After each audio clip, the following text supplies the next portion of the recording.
Hello YouTube, it's Chris and I'm back in the Bolt again today. Well, actually, time to come clean. It's been a while since I recorded my last video and I've been wanting to make this video for quite a while now. Turns out that the lease on my Chevrolet Bolt was up and I had a chance to either renew it or return the car. And I made the decision at that time, which was about 6 months ago, to instead purchase a Tesla Model 3 Standard Range Plus. Why? I loved the Bolt, and driving it was great, and it really made me love electric cars, and it also got me involved with the electric car community. So I knew that any future vehicle that I was going to buy would have to be electric. So I thought as a consumer, I wanted to support the company that was for sustainable transportation. So now that I have the Tesla Model 3, I don't think I'll be making any more YouTube videos. You know, if you want to learn about Tesla vehicles, there's lots of people that are promoting, and there's lots of aftermarket, there's lots of videos online for them. So I don't feel like there's anything that I can add to that experience. There's people doing it way better than I ever could. Unless there's something really specific, like I may do a video about the audio upgrade in the SR Plus. I'm just waiting for a kit to arrive, and I may do a video on that. But other than that, I think I'm done with this. But for the Chevrolet Bolt owners out there, I'm an owner that's had both experiences. I drove the Chevrolet Bolt for 2.5, 3 years, and I've now driven this car for 7 months. So you might ask yourself, Chris, you know, what are the differences? Is there anything that the Bolt does better than the Tesla Model 3? And I think I can speak to that a little bit. First things first is in Canada. Remember, everything I talk about is in Canada. The price between the two cars is not all that much. The high-end Chevrolet Bolt, which really hasn't changed in 3 years of production from 2017 to 2020. There's a small upgrade to the battery from 60 kilowatt to 66 kilowatt. But other than that, the car is basically the same, and it's still the same cost, about $52,000 Canadian for the Premier.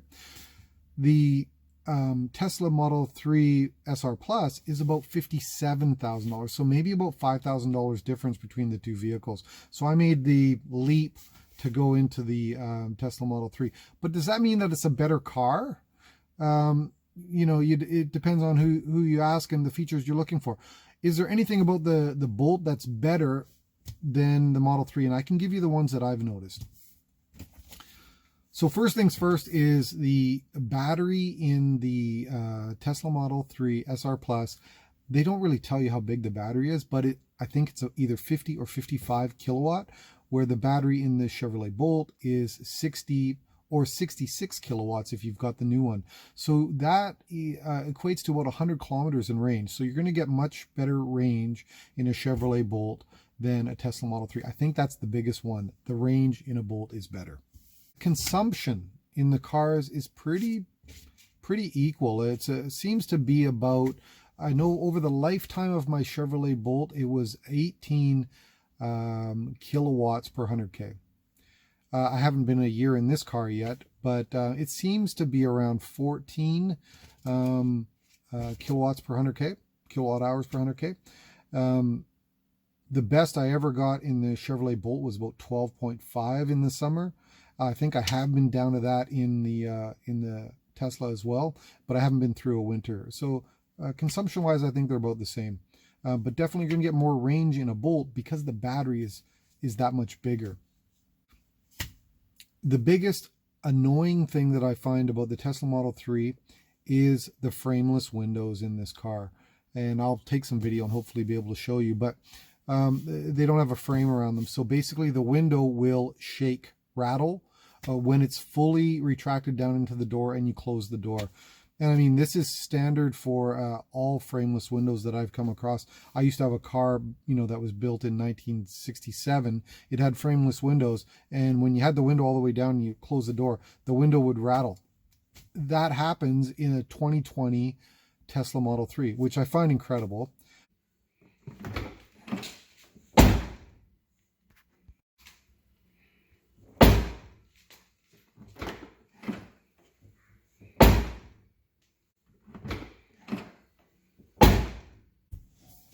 The audio system in the Tesla Model 3 is not as good as the audio system in the Chevrolet Bolt Premier. The Premier had a number of speakers and a subwoofer. The audio system in the Tesla Model 3, it has a very nice head unit to add all kinds of different media, but they reduce the number of speakers. You only actually have 6 speakers, and if it has an amp, it's very small. I'm not sure, but 6 speakers, and it's not great. So anyway, I'm with this car. That's one of my biggest complaints with it is the stereo system. I'm going to upgrade with an amplifier and a subwoofer, and I'm going to activate all the speakers that they have disconnected in the SR Plus. So there's another 6 speakers that get activated, that can be activated. So hopefully that works out. And I'm going to do a video on that as well. The regen in the Chevrolet Bolt, regenerative braking, is better than in the Tesla Model 3. It just stops faster. And there's no regen paddle in the Tesla Model 3. So when you do want to stop faster, you're actually finding that you're using the brakes, the physical friction brakes, more in a Tesla Model 3 than you do in the Bolt. In the Bolt, I don't remember even using the physical brakes all that much. There are cool features on the Tesla that once you touch the brake, it goes into a hold mode, keeps the lights on until you touch the throttle again. That's a great feature. The Bolt doesn't have that. But as far as regen braking, the Bolt is better.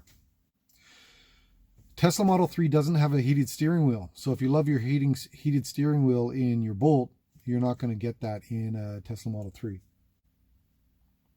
The rear view mirror in the Bolt is better than the one in the Tesla Model 3.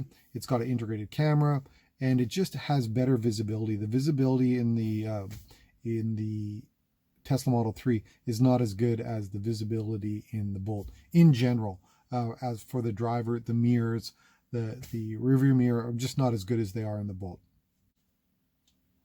My wife talks about this one all the time. The Bolt Premier, again, everything I talk about is in my 2017 Chevrolet Bolt Premier, had a bird's eye camera, which we used a lot for parking lots, backing into parking lots, and they don't have that in the Tesla Model 3, which is annoying because it's got cameras all over the place. It does all these amazing things, but it doesn't give us that same parking view, which really helps you get in the lines. And with this car, I like to, err to one side or the other, so it doesn't have that.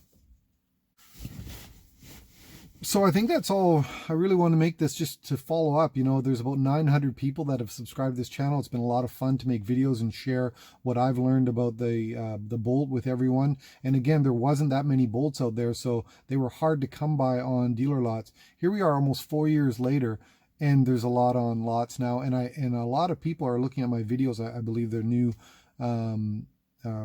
owners for Bolts, so that's been a lot of fun. Yeah, so thanks again for coming to the channel and checking out the videos. I really wanted to make this video, just kind of put a cap on the experience. I love the Bolt. There's nothing wrong with it. It was a great car. I'm enjoying this one too. It's I think in general, more EVs are a good thing, and that's what we want to have. So anyway, thanks again, everyone. Until next time, we'll see you later.